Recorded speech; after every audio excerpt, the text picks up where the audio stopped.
What's up, everybody? This is Frederick Douglass Bussey, and I'm super excited to be back with you again for another edition of Power Lunch.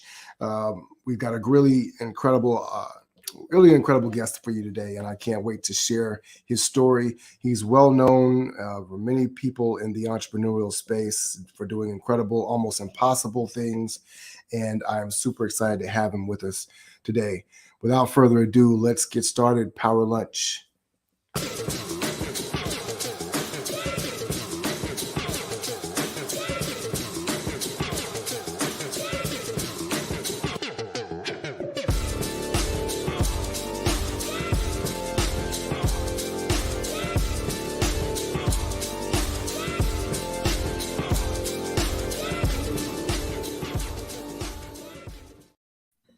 What's up, everybody? This is Frederick Douglass Bussey, and I am super excited to have our guest with us today. None other than Mr. Steve Sims, the author of BLUEFISHING, the Wizard of Oz when it comes to entrepreneurship, doing some incredible things. I'm so excited to have him with you, and I need some applause to kind of play alongside. But Steve, welcome to the show. It's a pleasure to be here. Thanks for having me. Absolutely. For those who don't know about you, tell them a little bit about who you are and what you do, because I find that you sent the graphic for your banner, and it's got all these arrows pointing to you and all the different things that you do. But how do you describe yourself and what you do? I'm an aggravated, curious 5-year-old. That's how I am, and that's how I hope to stay. I'm like every other entrepreneur on the planet. We start off pissed off. Either we're not in the home we want to live in, we haven't got the relationships we want, we haven't got the money we want, we haven't got the stability we want, we haven't got the pretty car we want.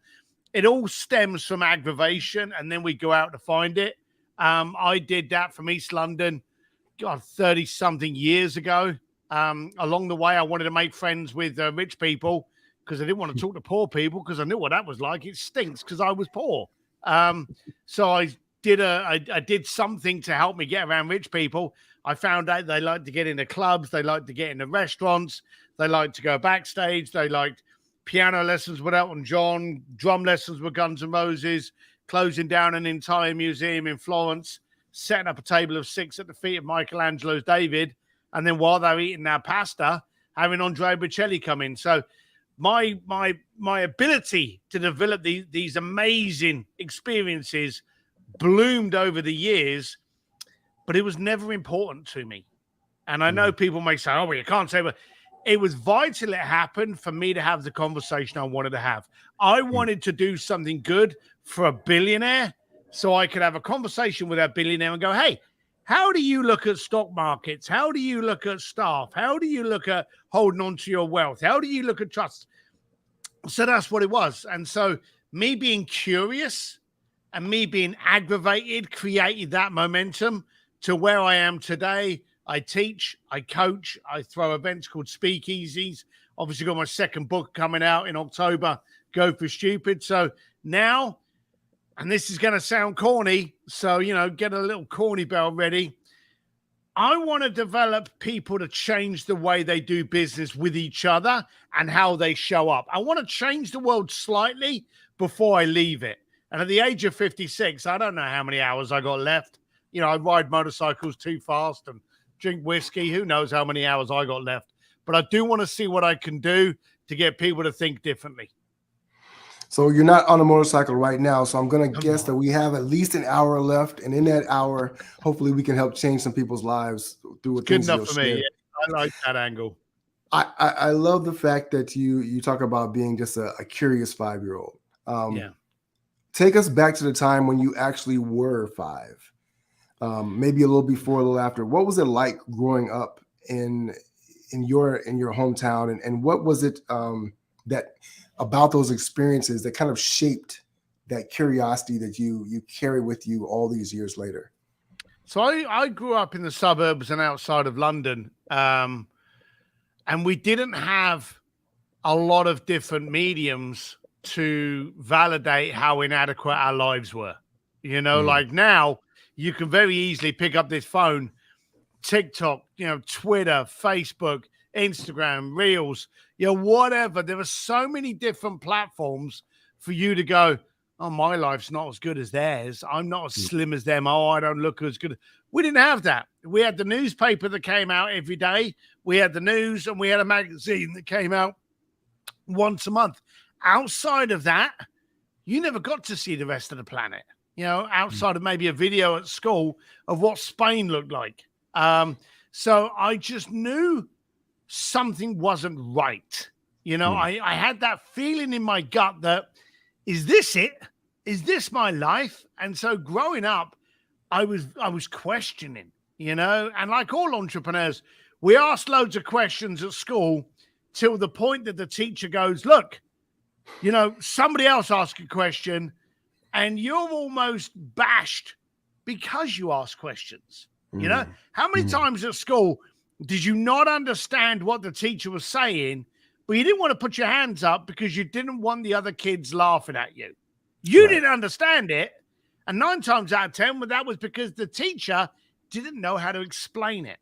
Now, 2 things happen at that point in your life.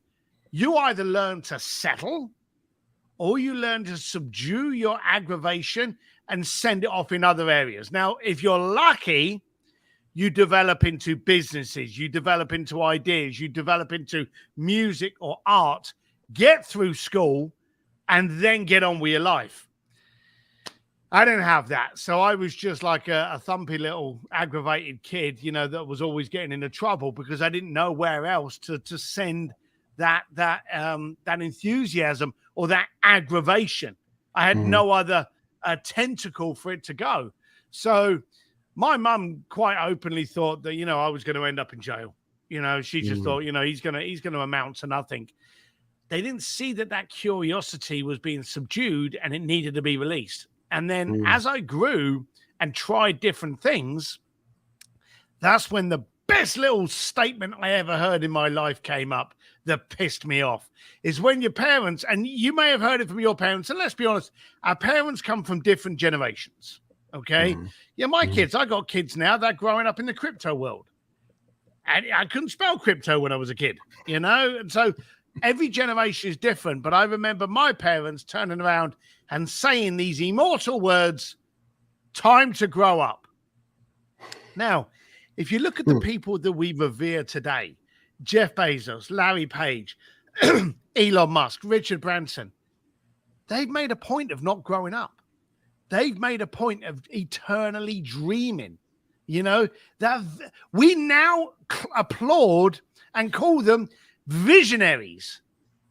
Now, what if you had stood back in 1991 and went, hey, I've got no experience, no education, and I don't even know how to spell space rocket, but I'm going to build a rocket that can send civilians up into space.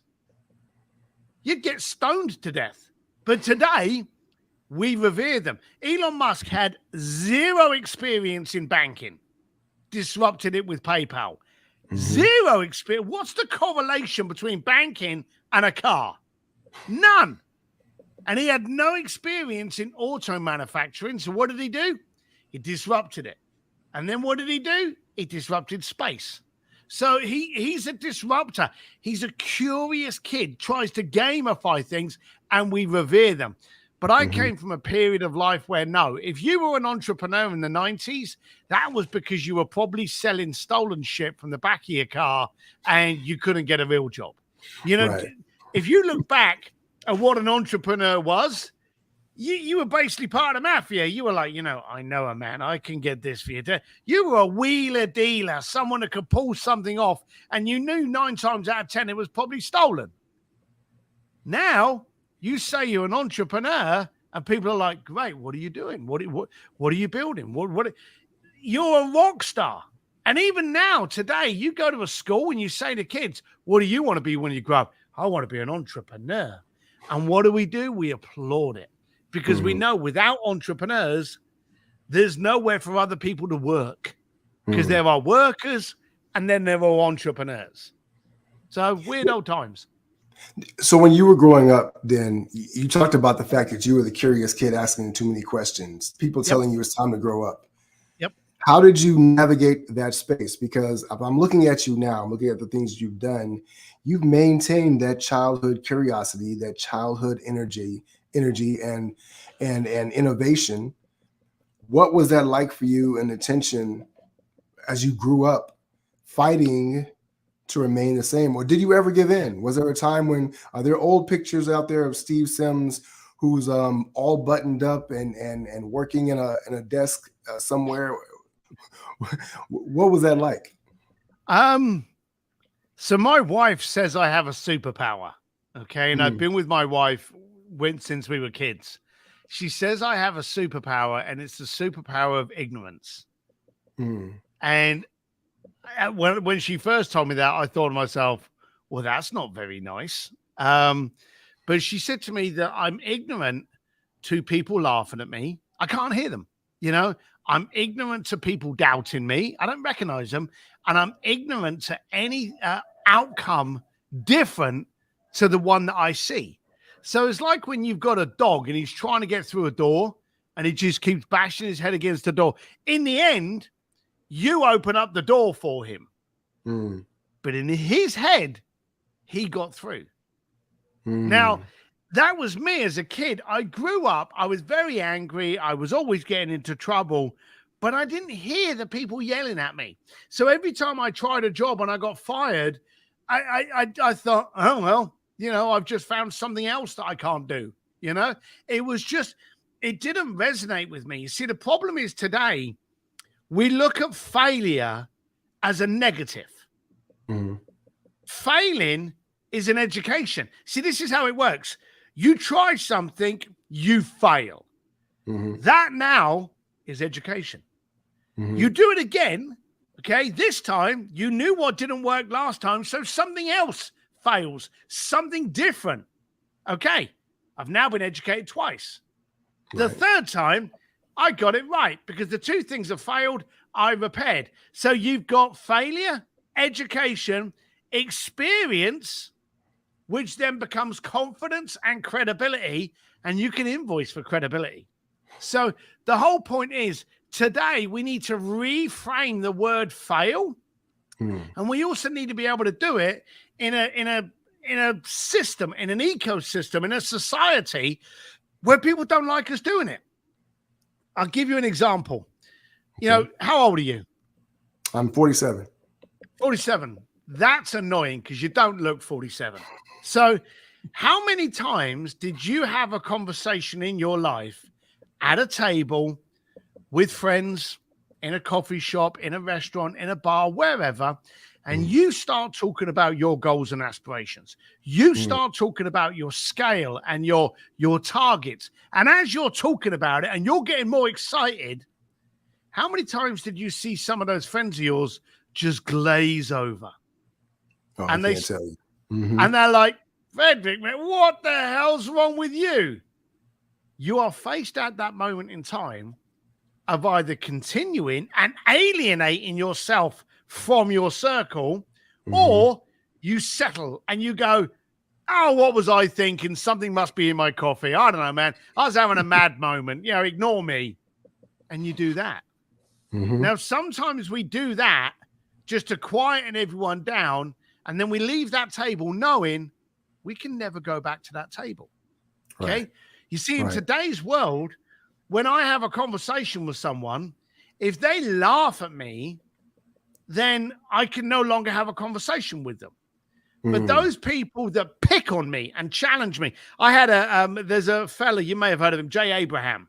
And I was down at Jay's house and I had this idea of a new business. And I had done a PowerPoint and that. And I went down to Jay and I went, Jay, I need you to see this, because, you know, I'm going to do this and it's going to be brilliant. He's like, bring it. Show me. What do you got?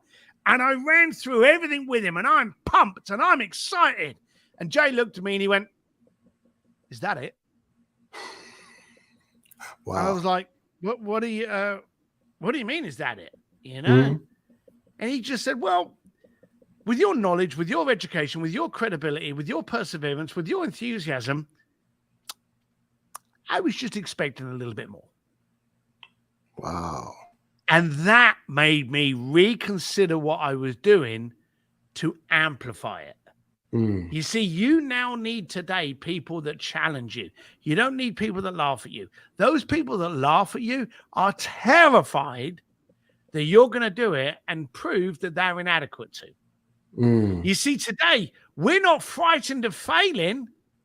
We're frightened of people seeing us fail and laugh.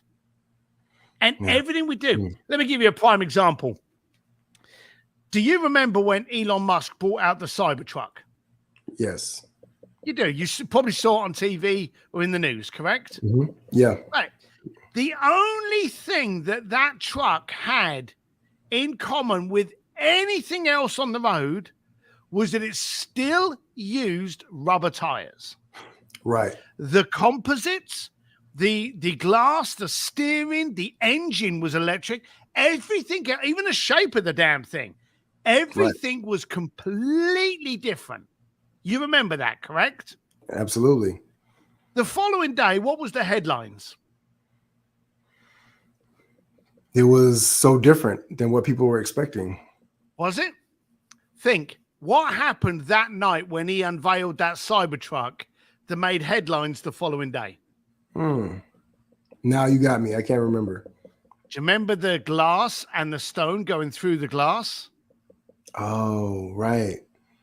That made headlines. Not the fact that a man with no education in the field of manufacturing built something so different. Not the fact that he was filled up with orders before the similar the cast and the video had even finished. You know, he had completely sold out of none of that. Everyone ridiculed him because his bulletproof glass didn't work. Okay. Now, if your specification you're looking for in a truck is bulletproof glass, you don't need a Cybertruck. You need to move. You need a different zip code. But that was it. Now, after that, Elon then did a thing where he held up doors with this glass in and he shot guns, and one looked like a freaking missile launcher. And I've asked many people, oh, did you see that video? No, I didn't see that video. Why did you not see the video? Because it validated what he did and it wasn't laughable. And today we would much rather laugh at Elon Musk's rocket crashing or a glass breaking. We'd rather mock than applaud.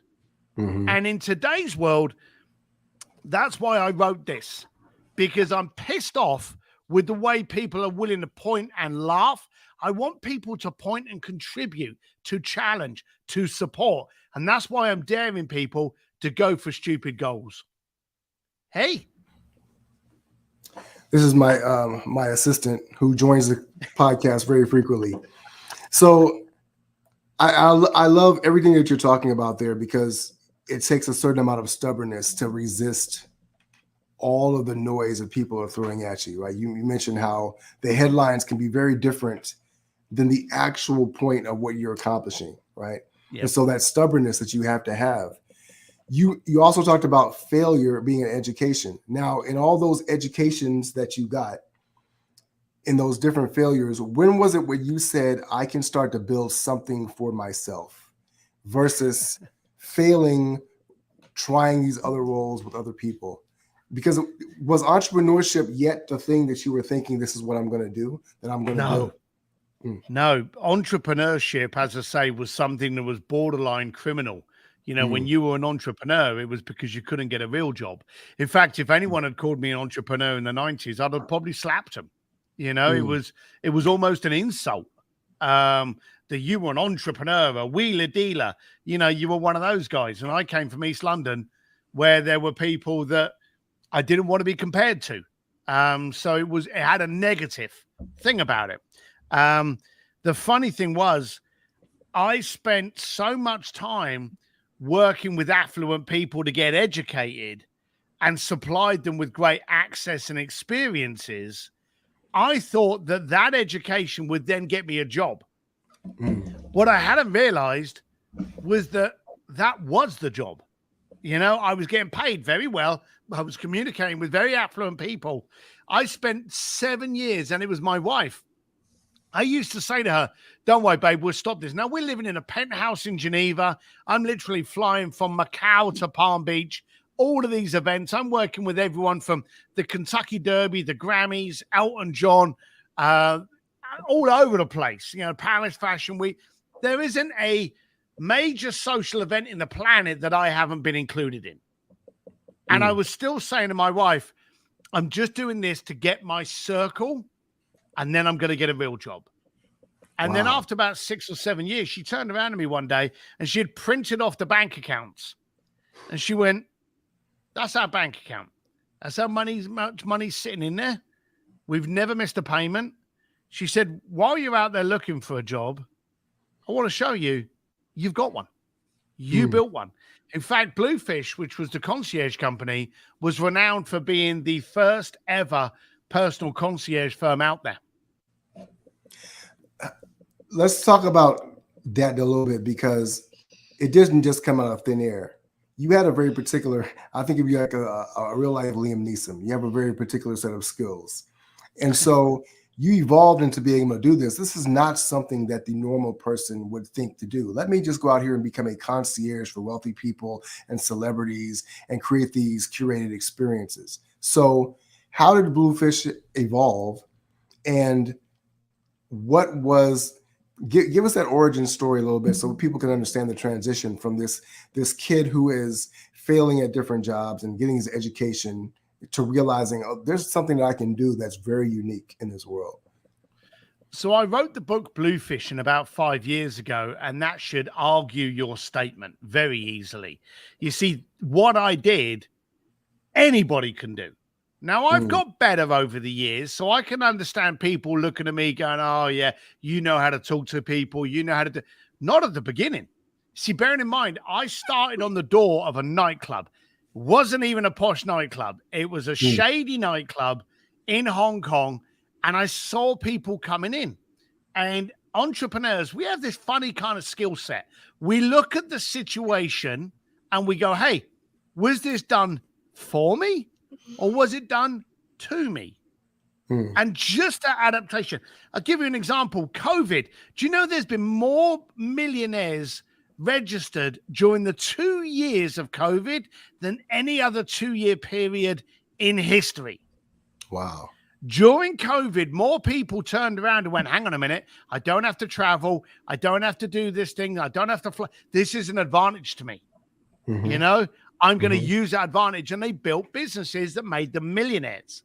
So the point is, when I was an East London boy working on the club door, I suddenly changed my mindset to go, hey, is this a good thing for me?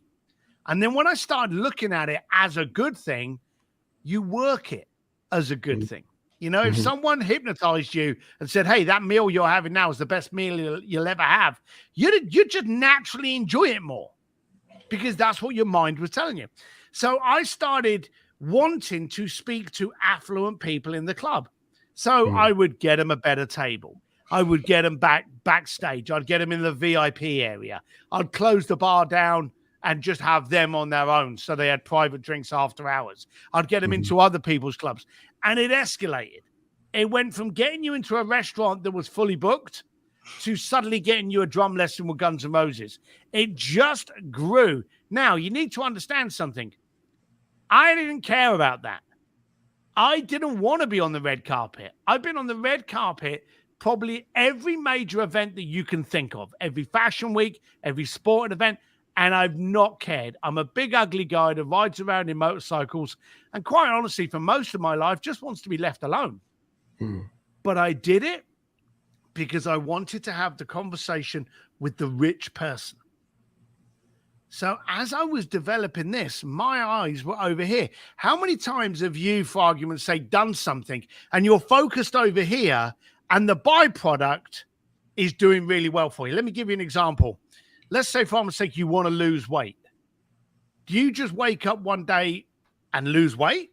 Or do you change your diet and change your exercise? Okay? The action of the diet and the exercise creates a byproduct of you being thinner. If you want to be wealthy, do you just wake up wealthy or do you put the hard work in over here? I'm over here focusing on doing this, the byproduct was I was getting more well-known. I was getting a bigger bank account. I was becoming credible. People were whispering my name within those circles. And I had no idea. Why? Because I wasn't focused on it. And so it developed. And then I will be blunt with you, then it started to scare me. I would walk into a private party and people would come up to me and they'd be like, oh, you're that guy. And I'd be like, I don't know, am I? And what guy? And honestly, it would unnerve me when I suddenly started to get it. And the daft thing was, I would go and get these things and I would talk to people and we'd come back to that, talk to people, but I would pull these things off while the rest of the planet is going, oh, I could never do that. The second you say you can't, you're right. And that's what I noticed. Now, again, let's redefine it and give you a bit more tactics here. When you confront anybody, the first thing you want to do is understand what value can I bring to you. It's not about you. You'll get to you in a second. But what value can I bring to you? So whenever I would go to Elton John, Elon Musk, Richard Branson, how can I help you? Do you have a charity that I can help? Do you have a project that I can promote? Do you have a book that I can distribute? Do you have a podcast you want to get more listeners to? What can I bring to you first? And then I tell you what I want. Right. So that's how I communicate. I have always worked on the value matrix and not on the check. No, I think it's an extremely valuable point because so many people are so focused on what they want that they can't figure out how to get it because they're not focused on how they can help other people get what they want, right? Correct.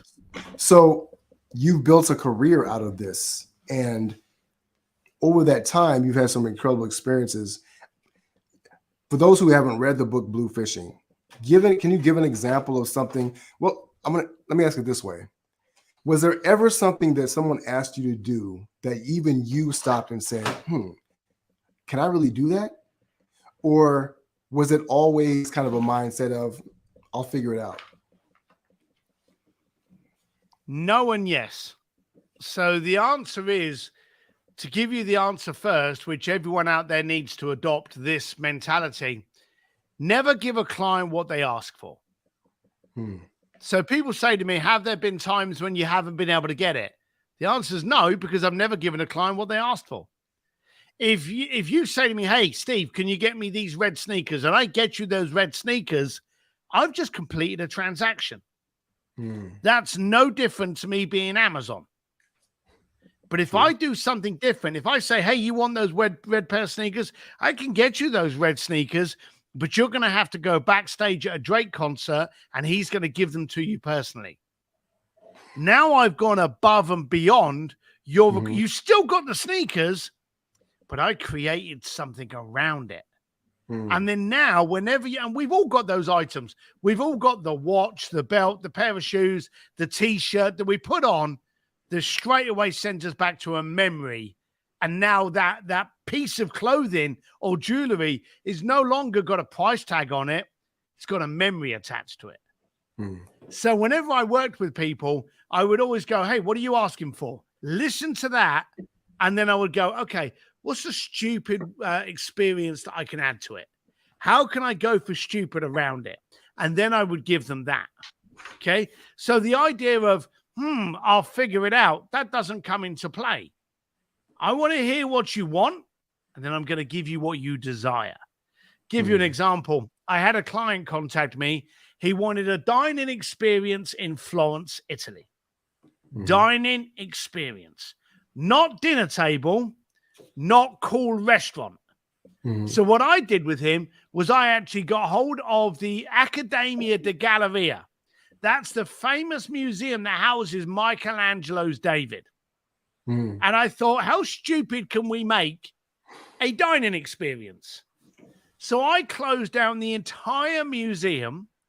And at 9 o'clock at night, he walks into the museum. There's a table of 6 at the feet of Michelangelo's David. There's a string quartet and a piano. And he starts having this amazing meal with this amazing music and this amazing view. When he gets to the main course, I step out from behind the curtain and I went, hey, we've got a local entertainer. How would you feel as if I brought them out to serenade you while you're eating your pasta? He's like, absolutely, Steve. Please go ahead. This is fantastic. I walked out with Andrea Bocelli to serenade him during his pasta. So I wanted to see how stupid I could get. Now, over the years, I got turned down a lot. But I'm a curious 5-year-old. I kept going. Then someone says yes. Then the next person that's about to say no to me sees what I did over here, can't be too embarrassed to say no because, hey, he's done it before with that person. So it escalates. So it's a snowball effect. It takes a little bit of time. And in the early stages, I was getting no, maybe. Okay, what about this? I've been amazed how many times I've got exactly what I asked for now. And every time it comes up, I try to ask for more and more. And I push myself to go for stupid, ridiculous goals. That's incredible. In all of the no's, what were the things that you learned to get to the yeses? Beautiful question. Beautiful question. If you get a no, it's because of one of two things. One, you asked the wrong person. Two, you asked the wrong question. Okay. Now I got no a lot of the time because I would go up and I'd be like, hey, can I do this? No, it's just a knee-jerk reaction. If I say to you, hey, should we go and throw a dinner party on the top of Mount Everest? Your initial reaction is just to go, no. Now, if I tried to then combat that and go, well, why you've already said no. So now it's going to be an argument because you've already said no. Even if you're wrong, you don't want to change your answer because you don't want to be weak. You said no, I mean no. How many times have we heard that from our parents? Right. So in which case I learned if I can take that opportunity out of the conversation, I stand more chance of getting what I want. So I would turn around and go, hey, would you like to have dinner with me on the top of Mount Everest? What's it going to take for that to happen? Now, if I phrase it like that, you can't go, no, because you sound like a moron, right? You know? So you have to go, I'd rather not because it's very cold up there. Do you know it is? That's why we're going to do this, you know? And so you've now entered into a conversation. So when I was getting the no's at the beginning and I used to get quite upset, I'd go home and go, why am I always getting a no? And then I realized it was because I was giving them the ability to say no to me. So if I change the question, you may still get someone say no, but 9 times out of 10, the person that's saying no to you doesn't have the power to say yes. You're asking the wrong person. It's like walking up to the, a doorman of a high-rise apartment block and going, hey, can you let me in the penthouse? Even if he said yes, he doesn't have the keys. Or going up to the valet boy at the Oscars and going, hey, can you let me in the Oscars? His job's to park the car. He can't let you in. See, even if you get a yes, you're asking the wrong person. Right. So if you get a no, you're either asking the wrong person or probably the wrong question. Let me pull on that thread for a second, because in business, we know that there are gatekeepers to the things that we want. You're looking for a new contract or a new client or things of that nature. You talked about asking the wrong person. What did you learn about finding out who could say yes? Well, it's the person that wants can say yes. If I'm going to take you out for dinner, I've either got to speak to someone who really knows what you want to eat, or I've got to speak to you. Speaking to your next door neighbor just because they're in the vicinity of you, that doesn't help. Plus the fact your neighbor is not going to benefit from your meal. Therefore, they have no emotional involvement in the decision of whether or not you have dinner with me or not. So everyone always makes me laugh because you bring it up about the gatekeepers. How do you get past the gatekeepers? You don't talk to them. You see, in COVID, everyone was on lockdown. Everybody. Elon Musk, the Pope, everyone was on lockdown. we actually had an extra like 3 or 4 hours a day at home because of COVID. Perfect time to reach out to people via all the different sites saying, hey, I saw you doing this. Great opportunity. Can we talk? I've been able to make connection with people that normally their life would have been so busy, I couldn't have got anywhere near them. But they answered a tweet. They answered an instant messenger. They answered a Facebook or a LinkedIn reach out. They answered these things. I have never, ever, ever, ever dealt with a gatekeeper until the person's gone, oh, just speak to Mary to get my credit card. And that's been the only interaction. The decision's already been made. Mary's there now to provide me with the bank account detail. It's the only thing she's there for. Now, if anyone's out there going, well, you shouldn't be so disrespectful to the gatekeepers are not my friends. They're the friends of their boss to make their life a bit easier. Okay. Right. They also live in a little house. They work for a living. They don't care that their boss is spending $1 million on one night out. In fact, more than anything, it pisses them off. So I have always gone for the gatekeepers. I've always gone for the clients themselves. And then when you get that client, here's a beautiful thing. When you've got the person that matters in your circle, guess who their circle is? Good people know good people. Right. So I always go, hey, I hope you enjoyed that experience. I've been meaning to ask you, you probably got some friends. Name 4 of them that it would be of an advantage if they had me in their corner. Can you make the introduction? Hey, if it wasn't valuable enough for you for what I did with you, then I respect you saying no. But if I gave you something you never expected, I'll expect those referrals. And be that direct, because that's another thing. People with money, they don't want to play games. They don't want to sit there like it's a freaking Agatha Christie novel going, what's he going to pitch me on? What's he trying to sell me? I want to be direct. You do this because I need this. Right, fine, bingo, done. Then again, you may get Mary going, Mary, give Steve these details. But again, Mary's there just to help you. She's not there to get in the way of you, but she will get in the way of you if you try talking to her first. I think that is such underrated advice, because a lot of people talk about this very topic, getting past the gatekeepers, etc. I took several things away from that. We'll recap that later. One of the things that stands out for me was, and so interestingly, I was introduced to you through Brandon Straza, and Brandon was with you in a particular speakeasy, and he was with you when you went to Elon Musk's factory. Yeah, the Gigafactory. Yes, and so because I can't go back in time and be able to go with you, what was one of the things that you learned, or if there were a couple of lessons that you learned just observing, having been in the Gigafactory? Because I think there's always lessons we can learn from the environment that has been built by great people or successful people. So what were a couple of those lessons maybe that you took away? The first thing was the color, light, and games. Okay. It was like an affluent playground. Now it had these amazing machines and these amazing robots, and there were these machines that would pick things up and travel on these hidden, there'd be like a paint that you couldn't see, but it was recognized by them. So these machines would just be like running around on their own, like a little, robot world. But then there were also areas where people were playing games. How can we make this go smoother? What can we remove? How many parts do we need in a machine to make it do this? I remember Elon was saying about so many people focus on putting oil on a squeaky wheel for a wheelbarrow that they never use. Before you look at fixing the wheel, fix the problem. Do I need a wheelbarrow? When was the last time I used one? I've never needed one. Throw the bloody wheelbarrow. Don't fix it, throw it.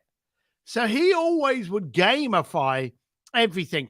And he's got a childlike mentality of curiosity. People go, oh, why do you do this? Because I've always done it like that. There is nothing we do today that we always need to do that won't change in 3 months, 6 months, a year.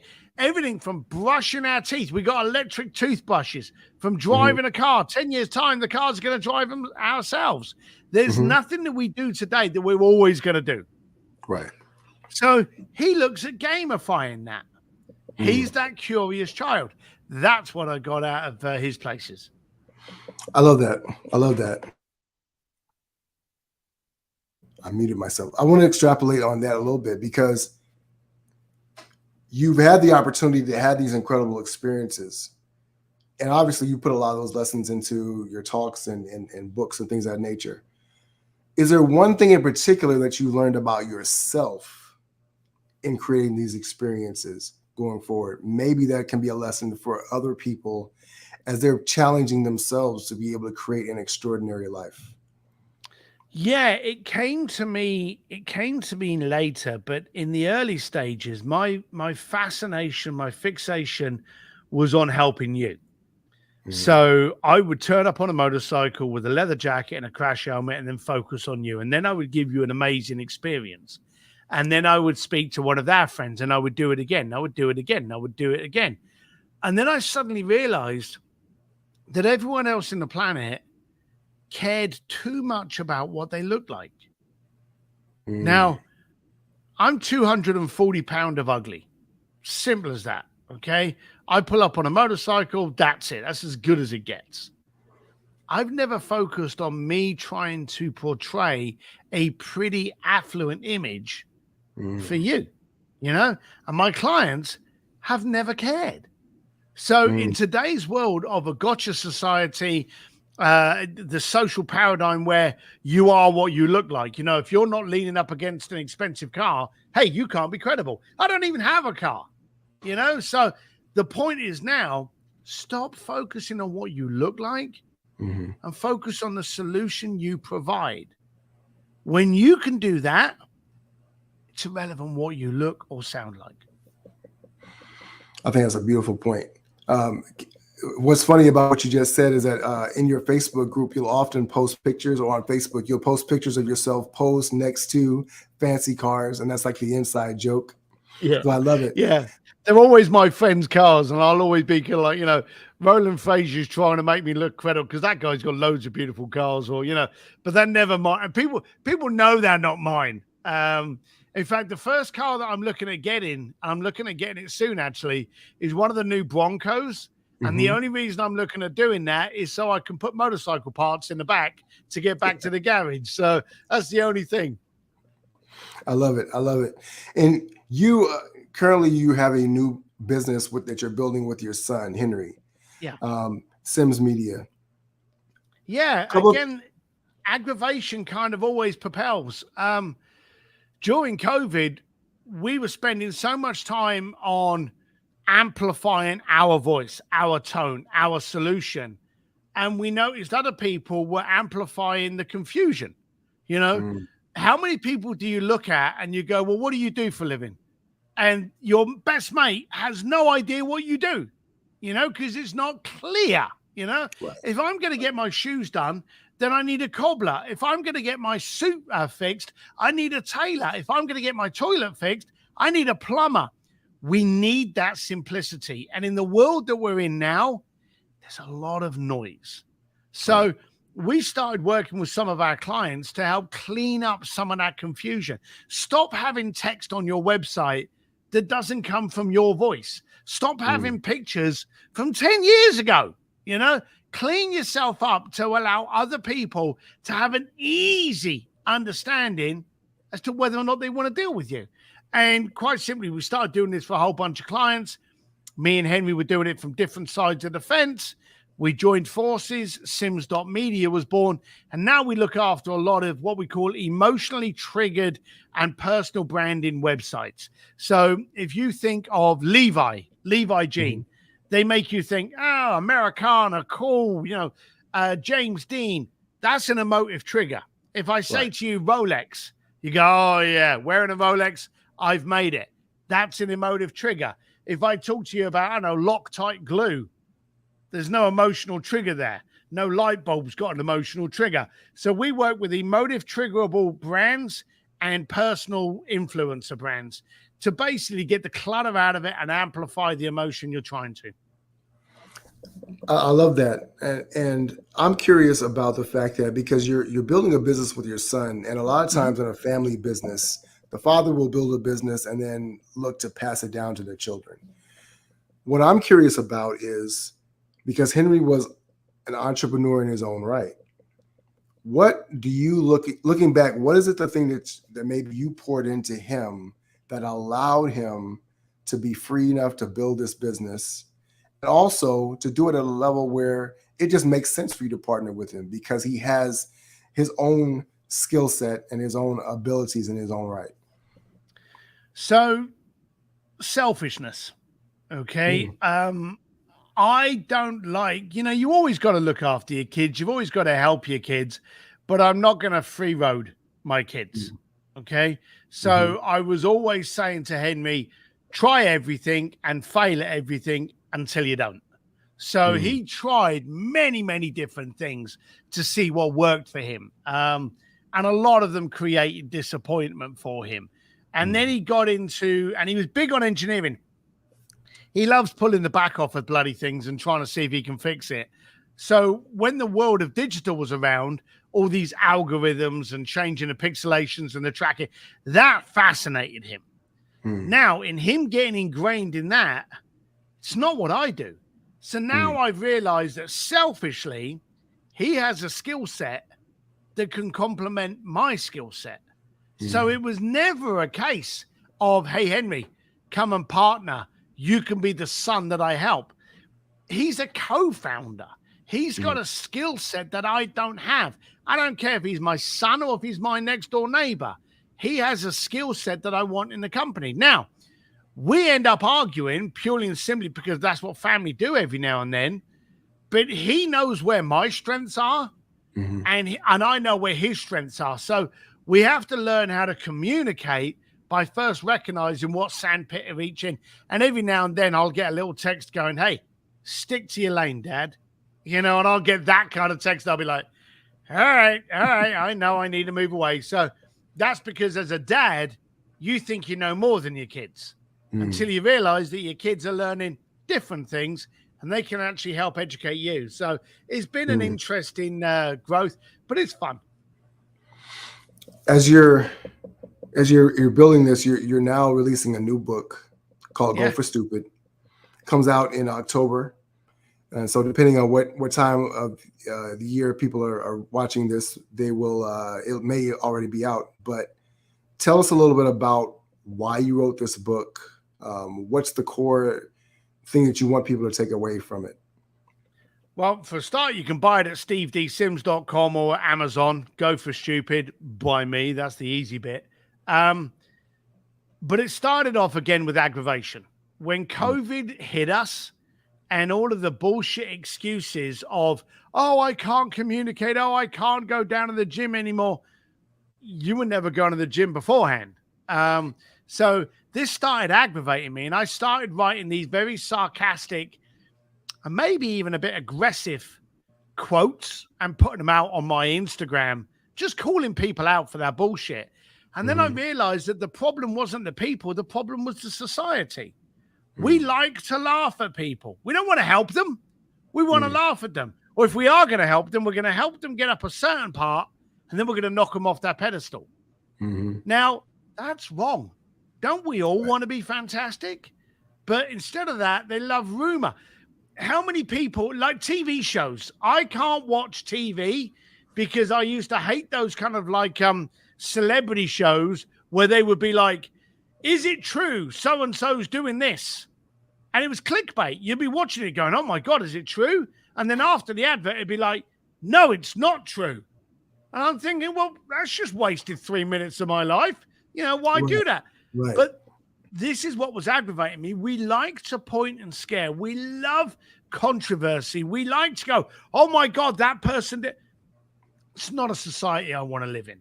So BLUEFISHING was very successful. I wrote this book to get people to stop laughing, to start focusing, to stop listening to the white noise and really looking at where they can grow their impact. You can make more impact. You can make more money. but you can't make more time. And that's what we need to start focusing on. This whole book is on antidotes from me, stories of some of the stuff I've got up to, but it's there to aggravate you and help guide you to a better, more productive, profitable life for you. I love it. I love it. As you've been building your own entrepreneurial journey, what are some of the things that you had to learn as a business owner, as an entrepreneur, to allow yourself to continue to grow so that you can continue to grow as well? Yes, again, that's a great question. I've learned that I'm crap at an amazing amount of things. Just diabolically rubbish at so many things. The first thing a good entrepreneur needs to understand is what is his unicorn and what is his inability. The downside with entrepreneurs is as we grow, we actually have a problem because we think we can do everything, because we have that mindset. We're entrepreneurs. We started the business. But just because you started the business doesn't mean you're any good at accounting or shipping or development or R&D or websites or newsletters. So you've got to realize what you're good at and then delegate everything else. My entrepreneurial journey really freed up when I actually realized I was absolutely crap at so many things and I stopped doing them. A friend of mine, Dan Sullivan, says, if you focus on your weaknesses, you end up with a lot of incredibly strong weaknesses. So don't focus on it. Get someone else to do it. Right. We had a question in the chat about where we can have the link for the book, but it's at stevesims.com. Is that right? Steve D. Sims. You've got to make sure D for Dashing's in there and there's only one M in Sims. You can also cut the chain and get to know about it faster if you text the word Sims, S-I-M-S, to 33777. That's 33777. Just text the word Sims and you get on my database. And the second that my book comes out, you're the first one to know about it. Tell us the number one more time. I'll put that in the chat for us. It's Sims, S-I-M-S, to 33777. So 33777. All right, that goes in the chat as well. There you go. That's it. I can see it. Yep, that's it. There we go. Perfect. Steve, I've really enjoyed this journey, especially I remember the first time that I heard you speak on a podcast, and I got the book. I read the book. I read it several times, and it's really a great reminder about the power of human ingenuity, that when you put your mind to something, nothing is outside of reach. And I think that you are a human embodiment of that. Is there anything that you would like to leave with our listeners here as we get ready to wrap up? Just a final thought or something that maybe something you've been thinking about a lot lately that you really want to leave with people. It's the same as I constantly think. I want people to dare to do different. I don't want whatever anyone's doing, try something different. Expand different. And you can do this from driving a different way home. You can do this by ordering a different appetizer. You can do this by listening to a different radio station. Get your mind used to accepting different things, because then you'll see different things. I love it. It's been an honor to have you here as well. We put the website out. Are there any other social media channels, anything else you have coming up other than the book that you like to be able to talk about here?